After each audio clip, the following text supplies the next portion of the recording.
Shalom Aleichem, Erev Tov. We are continuing in the writings of Rabbi Chaim David Halevy on page Kuf Tzadi Tet of the PDF that I handed out. You'll also find it in the Google Classroom attached as Aseh Lecha Rav. We are on page 5 of the PDF at the bottom of the page. So we mentioned already a lot about Hatarat Nedarim, how Hatarat Nedarim works, what the connection between Hatarat Nedarim and Teshuvah is, how in order to do Teshuvah, or at least to do Hatarat Nedarim, we need to retroactively regret that which we did. That's called Charata. We said that when someone comes to a Chacham to ask to annul their vow to do Hatarat Nedarim, there is Petach and Charata. Charata being regret about past obligations that I took upon myself. And we mentioned that the difference between a rabbi and a doctor, do you remember last week we mentioned the Gemara in Ketubot, at the bottom of page 4. If a man marries a wife on condition that there are no vows on her, and they found that there are vows, that she is not married. Why? He married her on condition. That condition didn't remain valid, and therefore she's not married at all. That means the next day she just walks away from the marriage, no get, no nothing, there was no marriage. If he marries her on condition that she has no physical illnesses, wounds, and they find that she has those wounds, she's not married. The Baraita continues a few pages later in the Talmud. If she goes to a Chacham, v'hitira, and she annulled her vows, mekudeshet, that she's married. Etzel rofeh v'ripauta, ena mekudeshet. But if she goes to a doctor, and the doctor heals her wounds, then she is not mekudeshet, she's not married. Therefore, the Gemara asks, ma ben chacham lerofeh? What's the difference between a rabbi and a doctor? Now you answer the difference. Why, when the rabbi annuls the vow, she's married, but when the doctor heals the wound, she's not considered married? What did we say last week?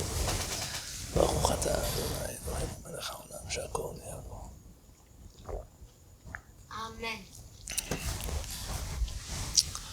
What did we say last week?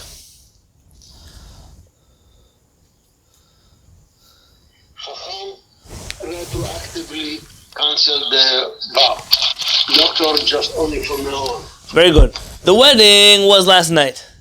The Chacham retroactively nullifies the vow, annuls the vow. That means that now she's married because yesterday, when the Kiddushin happened, this vow didn't exist because right now we took it away yesterday.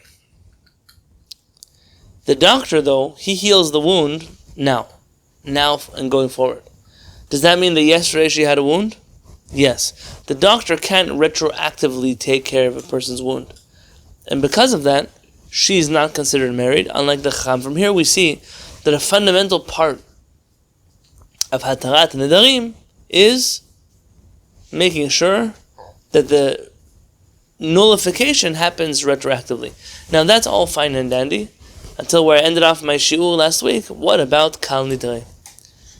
Now I say Kal Nidre. Some people say Kol Nidre. The debate has been out for a very long time. Why would someone say Kal Nidre as opposed to Kol Nidre? Aramaic.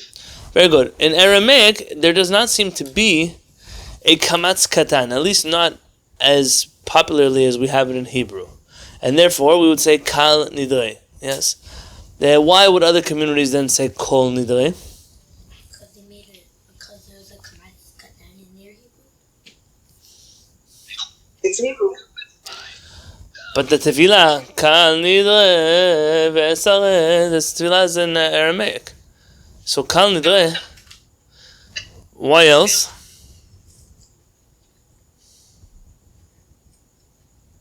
For example, why do the Ashkenazim say Kol Nidre?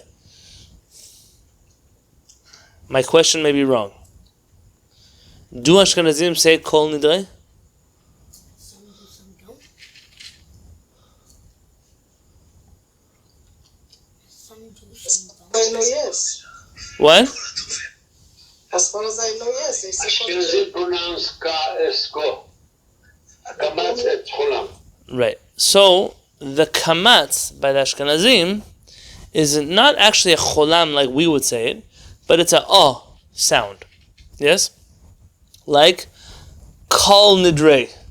That's how they would say. Like the word in kasher that we say, they say kosher or kasher, right? That sound then got transformed to English as kosher. But there are no Ashkenazim who actually said kosher. That is part of the Ashkenazi pronunciation, the way they transliterate words then with an O instead of an A, because it's an sound. Now, they don't have a kamatz katan.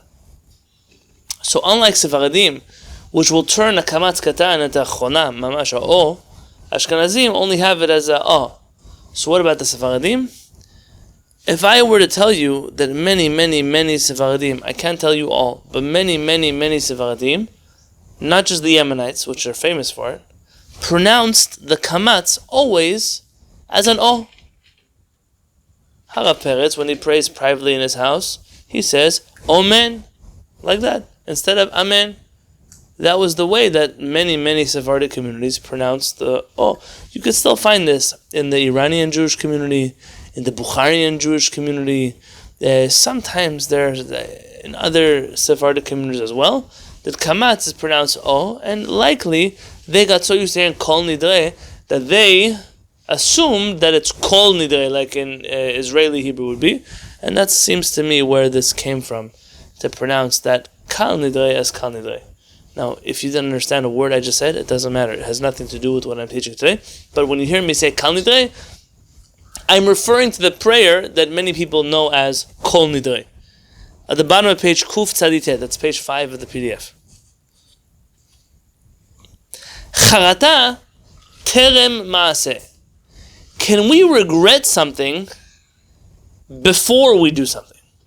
So define the word regret for me. What is regret?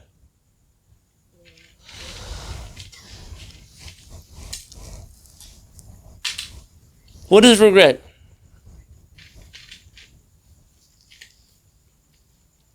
It's charata. What does it mean? It's wishing you hadn't done something.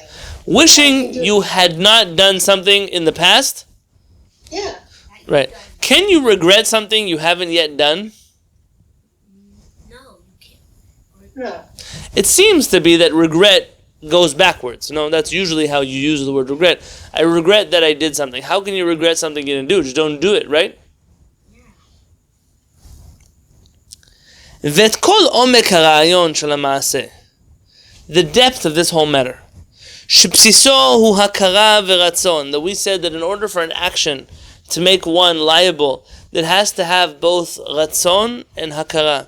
It has to have both intent and willingness. והמקום שהחרטה תופסת, and the place that חרטה holds, ניתן ללמוד מחידוש נוסף שיש בדיני התרת נדרים. You can learn from a new law, a novel law that exists in the laws of Hatarat Nadarim. We are now going to explore a whole new beast that exists in the laws of vows. Look on page Resh. That's the top of page 6. כי יש סוג חרטה המכוון לעתיד. There is a type of charata, of regret, that is focused on the future and not on the past. כלומר, על מעשה אשר עלול להיעשות בעתיד. There's a type of charata that is about an action that has not yet happened, but inevitably will happen in the future. V'hu kal nidre shelel Yom HaKippurim. That is the kal nidre that we have on the eve of Yom HaKippurim. What do we say? Kal nidre ve'esare u'shvueh. We have a whole list of types of vows. Dindarna v'dishtevana. I think in our Siddur it says Dindarna v'dishtevana. I don't remember if there's an aleph there. So I have Yom Kippur Machzor here. Yom Kippur made this big Siddur here. Yeah. Why did you call it a Siddur if it's a Machzor? Thank you. Because that's what we call the Siddurim of holidays. We call them Machzorim. Okay, here. Yeah, so in ours it was a Di Nedarna V'Di Ishtevana. Okay, different nosach of Kal Nidre. All that I vowed, that I oathed, how would I translate that? So we say, Kal Nidre, all vows, prohibitions, oaths, bans, cherems, kunams, kunas, kunases, that we have vowed, or that we have sworn, or that we have banned, or that we have accepted as cherem, or that we have prohibited upon ourselves. Right? We say all of that. Miyom Kippurim zeh ad Yom Kippurim haba alenu tova. So here it says in the Siddur, Miyom Kippurim shavar, from Yom Kippurim in the past, ad Yom Kippurim hazeh, until this year Yom Kippurim, sheba alenu shalom, which is coming. Yes, and then we say,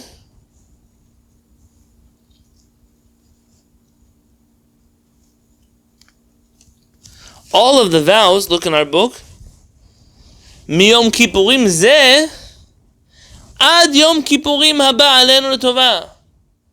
From this Yom Kippurim until the next Yom Kippurim. B'chulon itcharatna behon yeherava kodam. We say, all of them we regret. Itcharatna behon. We have regret for the vows that we made from last Yom Kippurim until this year Yom Kippurim. And all of the vows that we will make from this year Yom Kippurim until next year Yom Kippurim, kulehon itcharatna behon. We have charata, regret over all of them. Harei kan charata al ma'asim ha'atidim le'asot. Says Rabbi Chaim Halevy. From here we find a charata about averot that we about actions that we have not yet even made. We haven't done these things yet. They're all in the past. They're all in the future.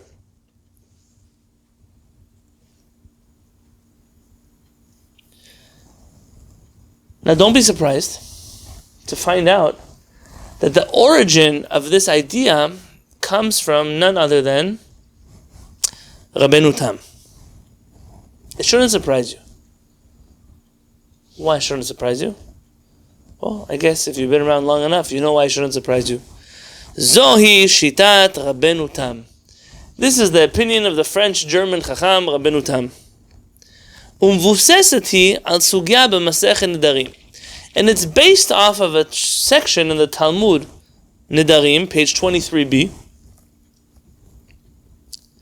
Harotzeh shelo yitkaimu nedarav kol hashana kula, says the Gemara in Masechet Nedarim. If somebody wishes that their vows shouldn't hold throughout the whole year, Ya'amod b'Rosh Hashanah. I borrowed your machzor.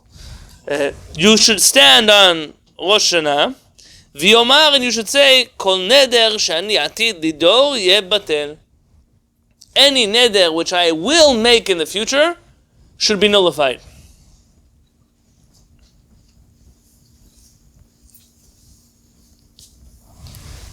What is the Gemara telling us?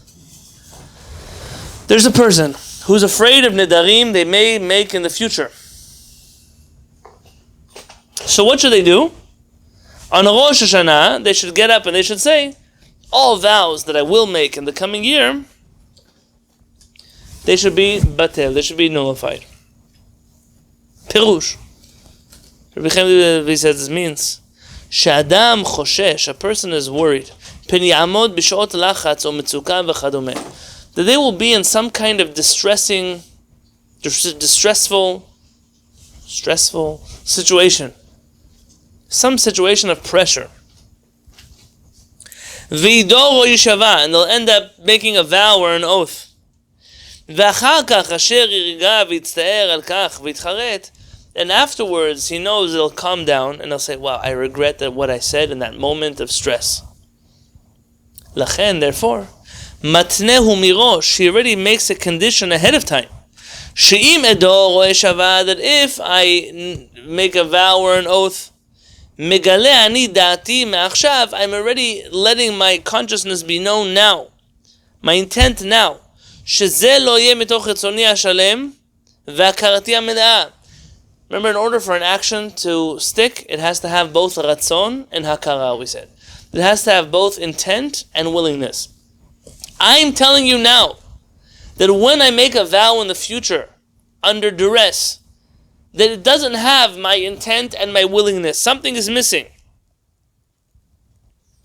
The only reason I did those things was because of pressure. And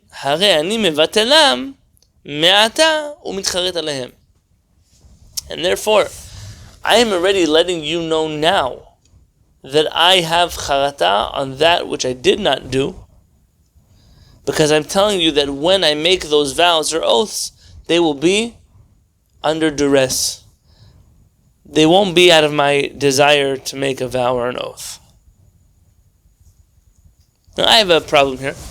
I don't have an answer to my problem. Which is my problem? Can you tell me the difference between Rabbeinu Tam's regret over future actions versus the case which the Gemara mentions?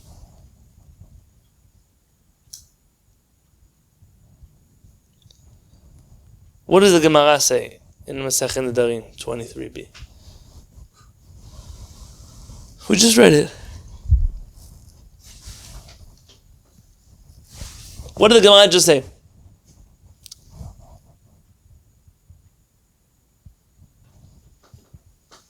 הרוצה שלא יתקיימו נדריו כל השנה כולה. Somebody who doesn't want their vows to stick the whole year. יעמוד בראש שנה, they stand בראש שנה, they should say, ויאמר, כל נדר שאני עתיד לדור יהיה בטל. All vows that I will make from here on out should be batel. How is that different than the explanation given by Rabbi Chaim David Halevy?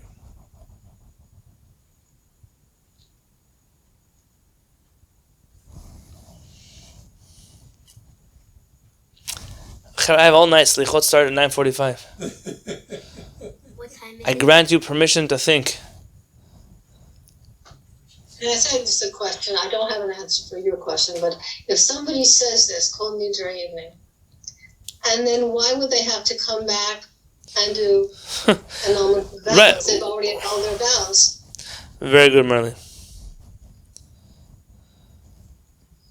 This is an annulment of vows, no? Yes. Then why do we have to have a Beit Din and say the whole thing? And this is an annulment of vows that is done years in advance, so we could just say skip it every year. But we don't. Right, those questions I'm not coming to answer right now. Okay. My question, what's the difference between what the Gemara says and what we're understanding from it? Does the Gemara mention charata?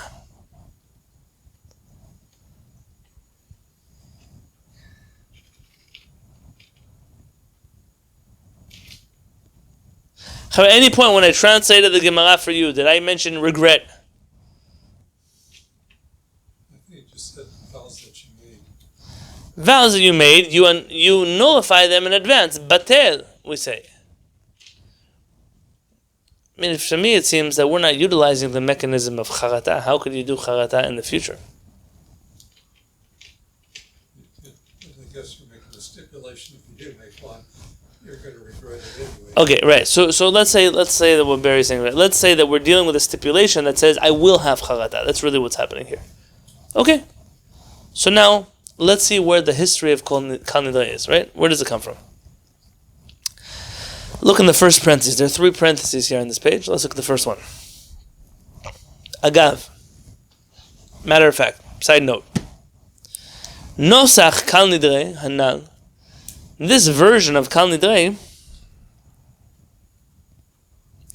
Umatz Alidei Kehilot Bnei Ashkenaz was adopted by the Ashkenazi Jewish community. Ach yesh shita acheret, but there's another opinion. Ulefiha, and according to that opinion, habitul hu al ha'avar velo al ha'atid. We're only talking about things from last Yom HaKippurim until this Yom HaKippurim, but not about future Yom HaKippurim. In fact, I borrowed Baruch Sidur, and here it has 2 Kal Nidreis. One Kal Nidrei about the past,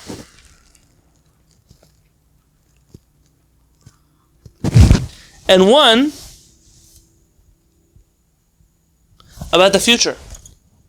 And it says that only some Syrian communities say this one. I don't know.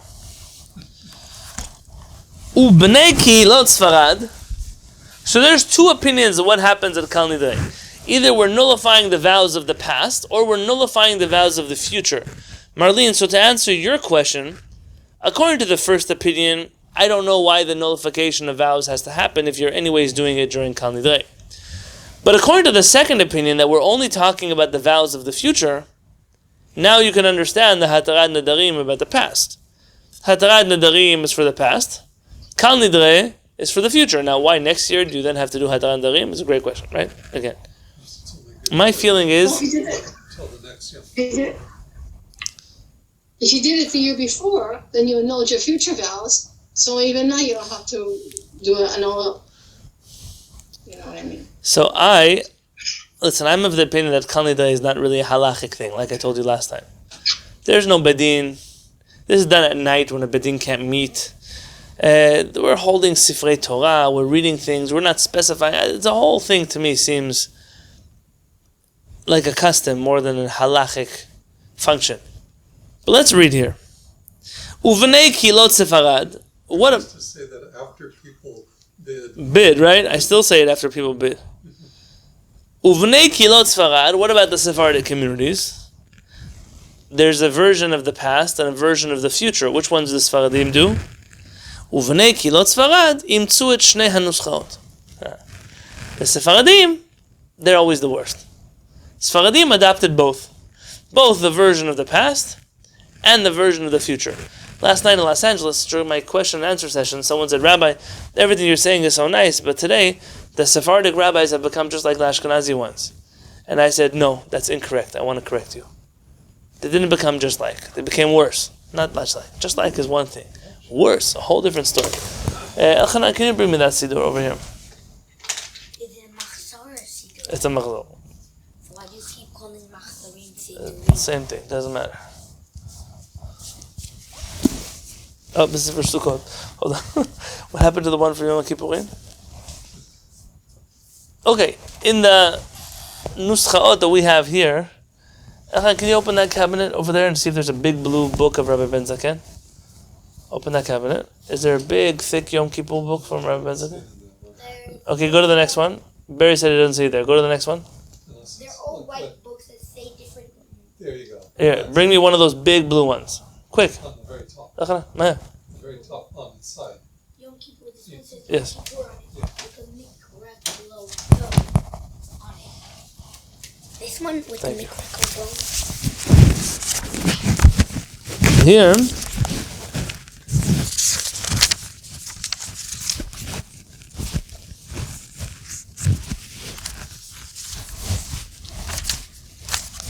okay.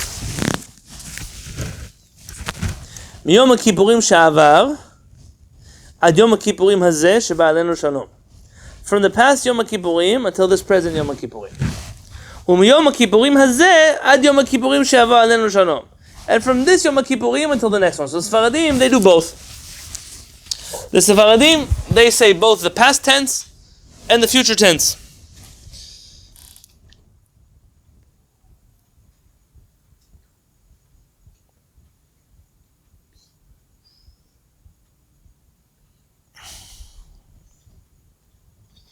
Vayen besugya ben darim sham. Says Rabbi Chaim, if you want some more clarity, look at the Talmud in the Darim, page 23b, to understand more of what's happening there.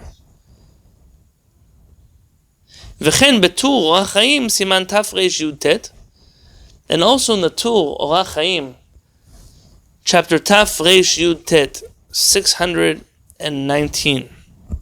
Ve'en kan mekomo laharich, and now is not the right place to talk about it too much. But I think for us, it's the right place to look at it, since we're all going to be doing it in a couple weeks from now. We might as well take a look at exactly what it is that he is talking about. Let's look together. The Ashkenazi door says the same thing. Says the same thing? That, now and from now till next year. That must mean that the Ashkenazi Siddur adopted both versions as well. Yeah. Okay. If you want to open up your Sefaria app, you want to click on Halacha. Look for where you find the word the Tur.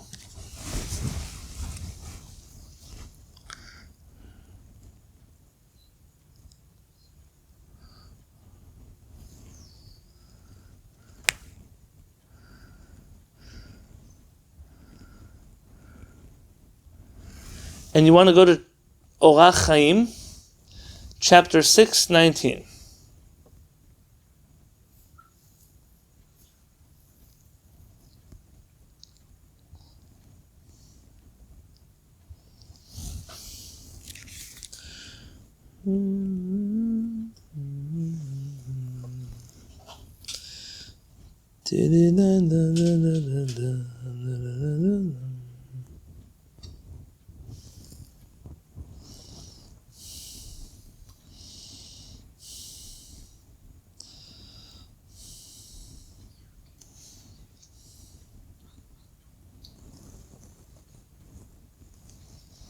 So you found the tool?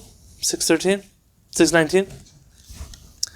Arvit, the evening of Yom Kippurim, Nichnasim lebet HaKnesset, we enter the synagogue. V'nohagim be'Ashkenaz, and the custom is in Ashkenaz, shekodem sheitpalalu, that before they pray, matirin lechol ha'avaryanin kedei litpalel imahem. We release all of the criminals, meaning we give all of the criminals permission so that we could pray with them, even if they don't ask us to let them in. What are we talking about? Who are these criminals?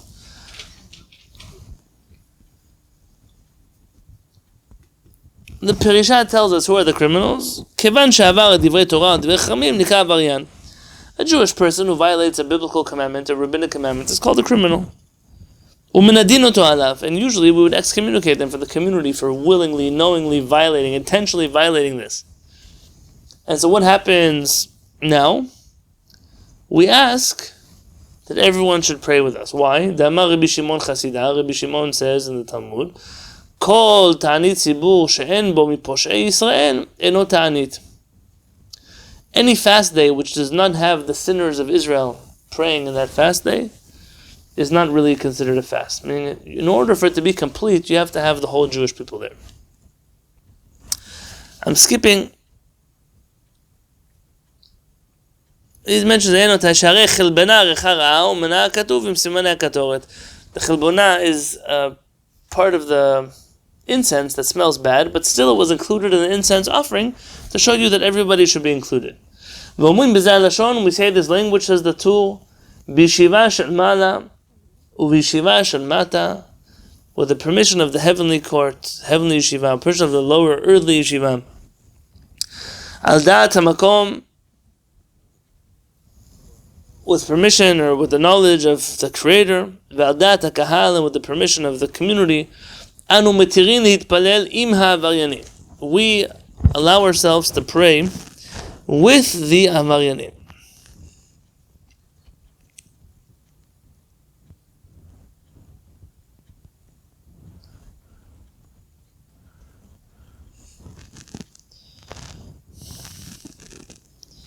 Now, in the Sephardic Siddur that I've seen, it says et havarim. I don't know. Umotzi sefer Torah shaliach tzibur. The shaliach tzibur takes out the sefer Torah. V'ochazah b'chikon. He holds it in his chest, in his arms. V'omer, and he says kal nidrei v'esarei v'chulei dinadana v'shivana. מיום הכיפורים שעבר עד יום הכיפורים הזה שמכוונים להתיר הנדרים והחרמות והשבועות אולי יעברו עליהם כדי לנצל מן העונש. The Chazan holds Sefer Torah and he annuls all of the vows of the past until today in order to be saved from those punishments. והוגשה לרבנו תם, and רבנו תם is a question. מה מועיל להתיר על מה שעברו כבר? What does it help to annul that which people have already violated? V'hinhig lomar, and instead Rabbeinu Tam changed the version Yom HaKippurim zeh ad Yom HaKippurim haba alenu, from this Yom HaKippurim until the next Yom HaKippurim.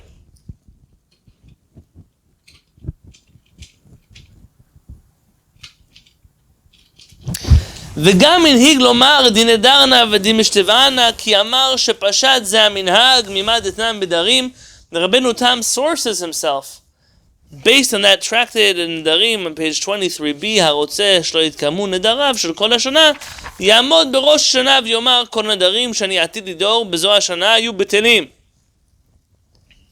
He says that all of the vows on Rosh Hashanah, all the vows that I will make this year should be nullified. והוא שלא יזכור להתנאו בשעת הנדר. And that's assuming you don't remember this condition when you're making the vow. Shim hu zocher litnao vafilu hachi hu noder. Because if you remember that you made this condition on Rosh Hashanah and then you still decide to make the vow, harei mevatel atnai v'haneder kayam. Then your intent to go forward and make this vow sticks, and the condition that you remembered and ignored, that condition is thrown out the window. אבל כשאינו זוכר לתנאו, או מועיל התנאי, ולכך צריך לומר, כולו הון התחרטת בהון. And if you do it the other way around, you don't remember the condition you made. That works.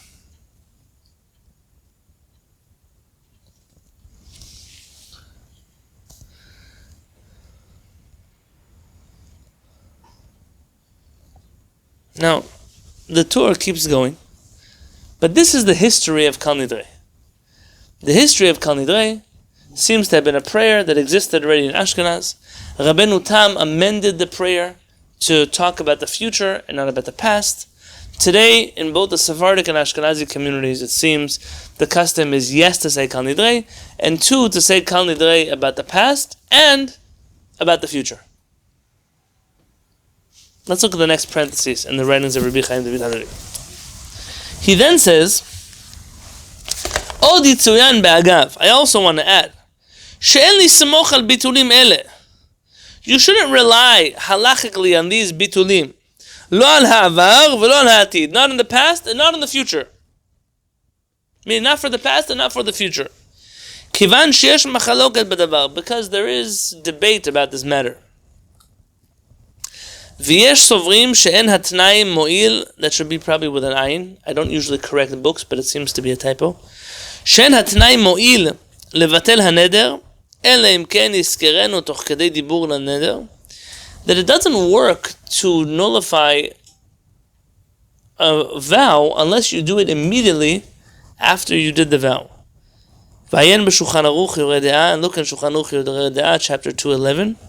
Ve'en kan makom la'arich, and now is not the place to talk at length about this, but it's the place we're going to look at it. By the way, why don't I correct typos in books? You should. Why shouldn't I correct typos?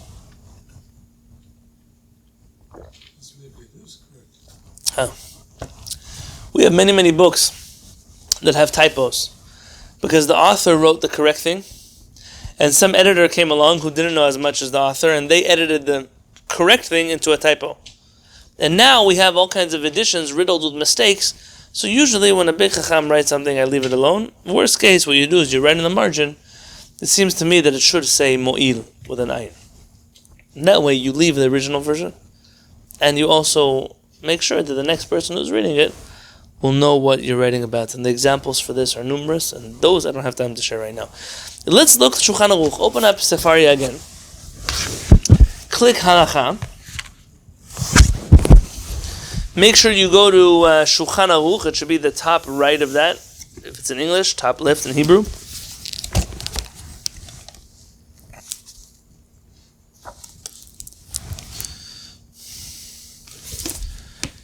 Yeah, you want to go to Yoreh De'ah.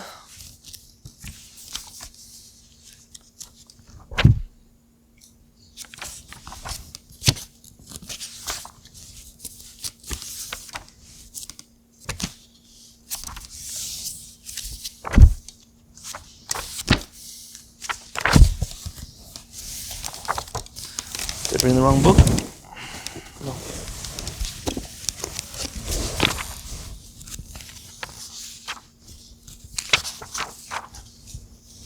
You want to go to chapter 211, Halacha Bet.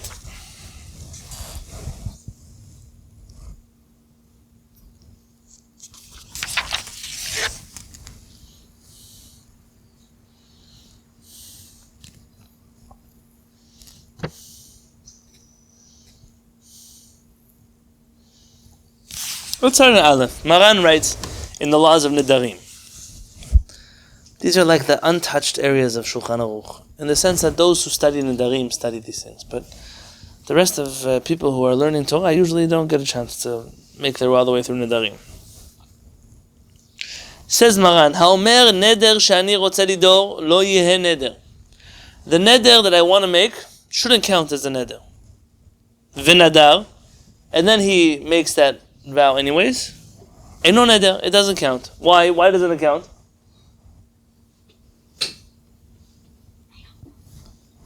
I don't want this vow to count as a vow, and then they vow. Why doesn't it count? Because he said he doesn't want to. Because he's telling you that my intention is that this doesn't count as a vow. Maybe he wants to teach a lesson. Maybe he wants to give a class. He wants to tell his kids something. Maybe it's for some reason. Bameh devarim amurim.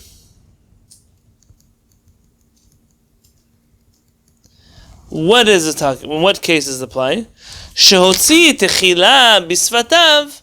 When you verbally said out loud, lomar shelo yeh neder, that it won't count as a vow. Aval im chashav kach belibo. But if you only thought about this in your heart, but you didn't verbalize anything, devarim have devarim shebalev. These are just words of the heart. Ve'enam vatalim haneder shehotzi bisvatav. A thought cannot nullify words. Words can nullify words, but a thought is not strong enough to nullify words. V'yesh omrim, and some say dafilu amar ken belachash, that even if you whispered it, have devarim shebalev, that might count as words that you thought, as opposed to words that you said out loud. Now that seems to be the opinion of the Rosh and the name of the Re'em, and the Ran doesn't seem to agree with that. Maran, when he says a halacha and then he says yesh omrim, which opinion does he follow, the first or the second? The first one. Now, okay.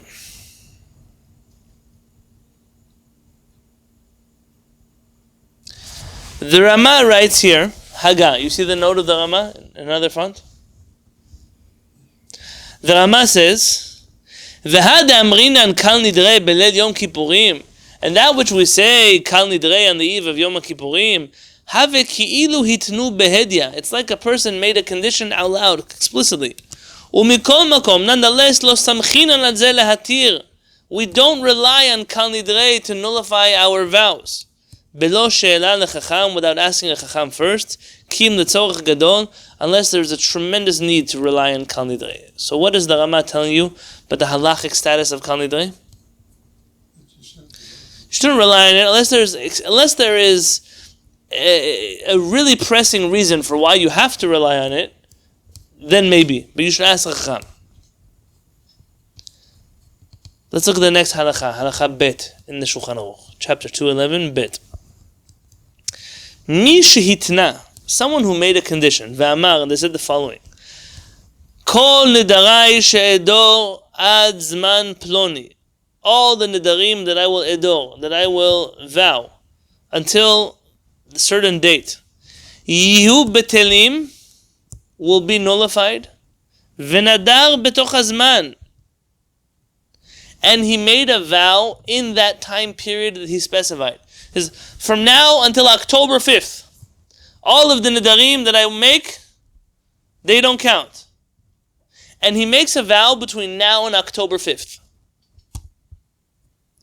Im hu zocher litna'o b'shat haneder, if he remembers his tanai, his condition at the time of the neder, then nidro kayam, his neder, it stands. Sharai mevatel tena'o b'sha shenoder, because when he makes the vow, he's nullifying his condition. Because he's conscious of the fact that I made a condition and I'm choosing not to utilize that condition, and because of that, the vow overrides his condition.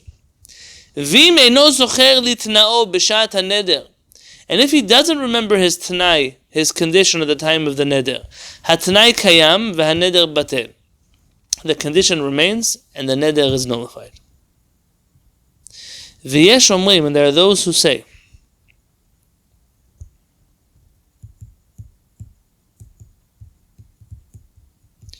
this is the tur in the name of the Rambam, it seems like, if I'm reading the right source. Yesh omrim, some say, she'en hatnai mo'il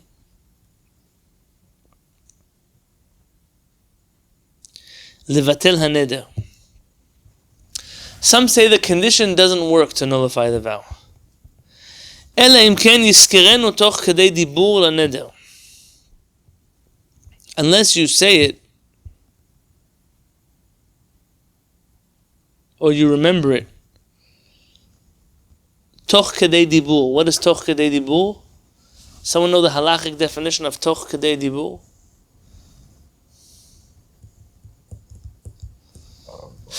What does it mean, toch kedei dibur? It's a rabbin. Right. So the time it will take you to say Shalom Alecha Ribi, meaning it has to be in close proximity. How close proximity? As long as it would take you to say the phrase Shalom Alecha Ribi, hello to you, my rabbi. V'yomar b'libo shu somech al atnai v'yesh lachush edivrehem, and you should take this opinion seriously, says Maran, that it only works if you remember it, mamash, immediately in close proximity to the neder, and that you have in mind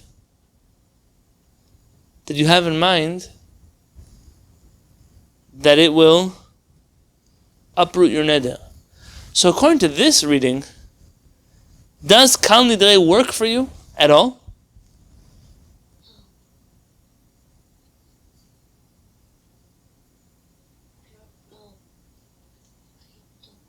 Wouldn't be within the time period. You're saying the first part of the halakha.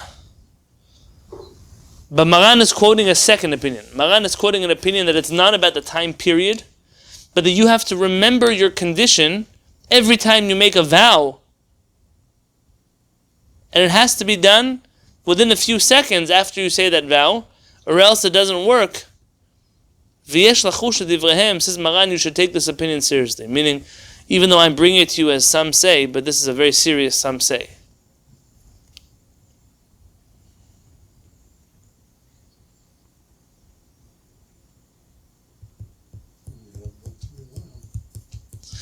Yeah, but what to rely on could be a biblical prohibition. But what he says, some say it was a biblical prohibition.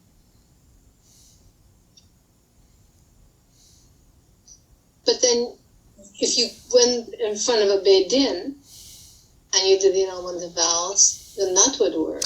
Because that goes very good. Merlin, tell me the difference. Between what? Going in front of a bedin and saying Kal Nidrei at the beginning of the year. So going in front of a Beit Din, it's halachic, it's official. How? What is the mechanism that he uses? Do you remember? it annuls it from, like, it makes it as if it never even happened? Yeah, very good. It annuls it retroactively. Charata. Yeah. Here is a different story. Here we're talking about something in the future. And so presumably Rabbi Chaim David Halevy is pointing us to analyze the Shulchan Aruch in depth to make sure that we don't get lost in thinking just how functional this whole method of Kal Nidrei really is. I want to read to you one last section of Rabbi Chaim David Halevy for today.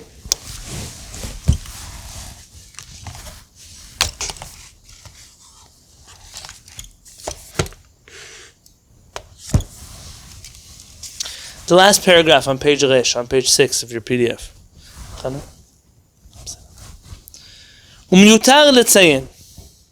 It's needless to say, says Rabbi Chaim David Halevy, and this is very important. I wish we announced this in the Beit HaKnesset. And it's needless to say, I don't need to point this out, that all this conversation of Kal Nidrei, of Hatarat Nedarim, retroactively, from the beginning going forward, מכוון נדרים בשבועות שאדם נודר ונשבע על דעת עצמו.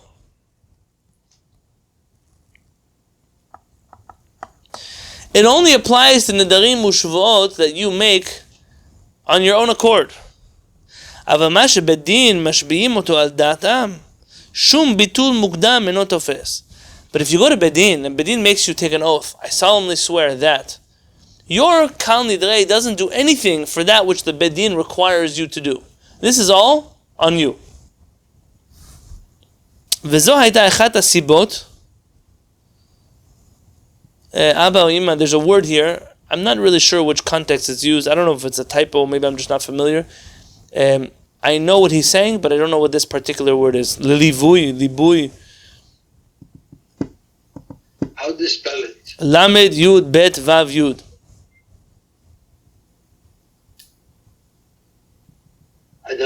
I don't know either. So, I'm going to skip it. וזו הייתה אחת הסיבות לשנאת ישראל בגלות. This was one of the famous reasons for anti-Semitism in exile. שכאילו אין לסמוך על יהודים ועל שבועתם. That you couldn't rely on Jews and their promises. משום שמבטלים הכל מראש, because every year they get together in the synagogue and they say Kal Nidrei, so that everything they say you don't have to take them seriously. וכמובן שהייתה זו עלילת שווא ושקר. And for sure, it's very clear that this is obviously a libel. It's not true. We don't believe that all the things you promised other people, things you promised in Bedin, that all of those things you can lie about because you said Kal Nidrei. That doesn't work that way. But the fact that this practice of Kal Nidrei, not only does it not work halachically, but also it may have caused us a bit of heartache and maybe a lot of massacres and other anti-Semitism in our history, that somehow Jews are not reliable people. Don't trust a Jew's word. I once heard a person say, don't Jew me. As in the word Jew was a negative connotation of don't scam me, don't trick me, don't con me. Lo alenu, that's the definition. I'm not telling you I have to worry about what anti-Semites define Jewish people. But this practice perhaps caused people to be able to say, look, I promised something at Yom Kippurim that none of my promises hold. So who cares about what I promised you? If that's the way the Jews speak about Kal Nidrei, then they shouldn't be surprised then when people say things like, I'm not able to trust Jewish people. We have to be very careful. I believe, I told you this last week, I believe that the reason for why Kal Nidrei is at the beginning of Yom Kippurim services is not because of any halachic reason. I'm telling you something al dat, that's me, my own thought. It's not because of halakha, it's not in place of hatarat nedarim, there are no chachamim, there is no bedin, it's at night, all of the things I told you. But that Kal Nidrei is there to show us the severity, the importance of words. In a culture where words are not important. The world around us doesn't care about words. Sticks and stones can break my bones, but words will never hurt me. Words have no value. People lie, and they lie, and they lie. Imagine if every politician in the world, everyone from every political party, we held them up to the things they promised in their election campaign. And if not, we try them in court for lying to the public. Betrayal of public trust. Then there'll be no politicians left in the world. If every person who promised you something had to keep their word, you can imagine what a crazy world you live in right now? People promise all kinds of things. People are not careful with their words. They say things that are hurtful, they say things that are hateful, they say things that are spiteful. People don't care. Words are cheap in the world of that we live in now. But in the world of HaKadosh Baruch Hu, words are very important. There's a book of Kabbalah that was written on Pirkei Avot by a student of the Gaon of Vilna. His name is Rabbi Chaim of Volozhin. He has a book called Ruach Chaim. In my youth, I went through this book. A special book, has interesting insights. The Ruach Chaim, he says that if you would only understand that the words of a person could do more damage on a spiritual level than Titus destroying the Beit HaMikdash, and that the good things that words can accomplish would be greater than the Mashiach and the rebuilding of the Beit HaMikdash, you would perhaps begin to understand the seriousness in which HaKadosh Baruch Hu treats words. Our rabbis treat words. I think it's a wake-up call for the community. You're worried about kashrut, you're worried about Shabbat, you're worried about this, you're worried about mezuzot, you're worried about all these things. What about the most common avera?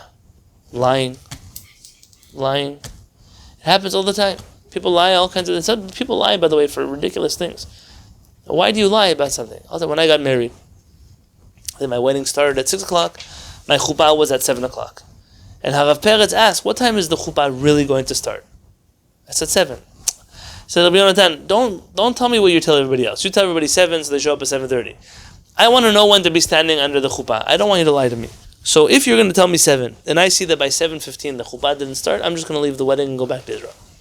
There's no point to stay. So tell me the real time. I said, between my father, who always comes on time, should live and be well, and my father-in-law, who's always on time. Nobody cares about me on the chuppah. And between you and Rav Peretz, the chuppah will start at 7. 7 o'clock, we were standing under the chuppah.